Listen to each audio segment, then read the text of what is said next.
Nakuhanan ng video ang panibagong insidente ng pangharas ng China Coast Guard sa West Philippine Sea matapos umano nitong lapitan at habulin ang mga mangingisdang Pinoy.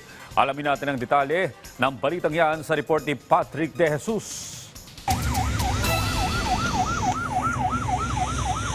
Aktual na kuha ito mula sa mangingisdang Pinoy kung saan makikita ang paghabol ng isang barko ng China Coast Guard at ang pagpapatunog ng malakas na wangwang o sirena. Kami naghanap buhay lang. Nangyari ito nitong Lunes ng tanghali, 16 nautical miles mula sa Bajo de Masinloc. Sa salaysay ng mangingisda, lumapit ng hanggang sa 30 metro ang barko ng China Coast Guard habang humarang din sa kanila ang isang barkong pandigma ng PLA Navy. Rumesponde naman ang barko ng Philippine Coast Guard na BRP Cape San Agustin. Nagbigay din ng ayudang krudo ang PCG para may pagpatuloy ng mga mangingisda ang kanilang hanap buhay.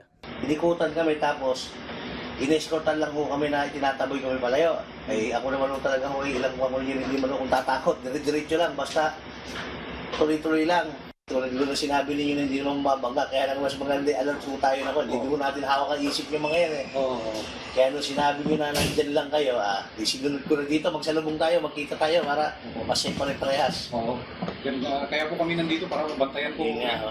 Kaya maraming salamat po sa inyo. Mga bayani. Sa ating mga Philippine Coast Guard, napakalaking bagay sa aming mangingisda yan.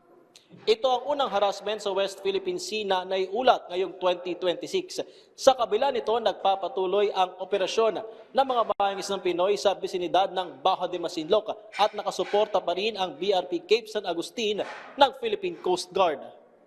Ayon kay Person for the West Philippine Sea, Commodore J. Tariela, ang panibagong insidente ay nagpapakita na propaganda lamang ang pagtulong umano noon ng China sa mga mangingisda.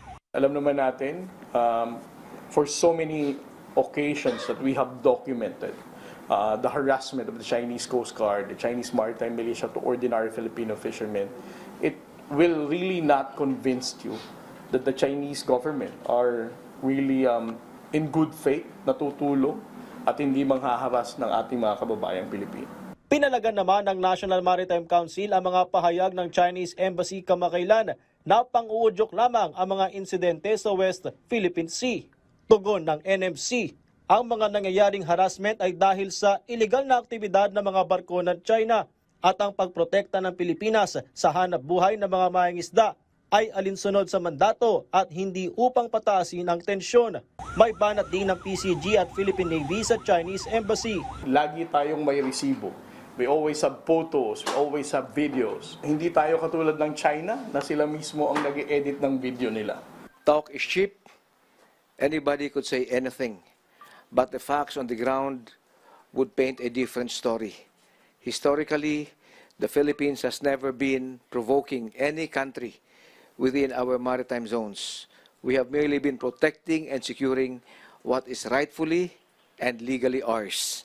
Sa monitoring ng Philippine Navy noong unang linggo ng 2026, 41 barko ng China ang namataan sa iba't ibang features sa West Philippine Sea. Pinakamarami rito ay maritime militia na halos 20. Patrick De Jesus para sa Pambansang TV sa Bagong Pilipinas.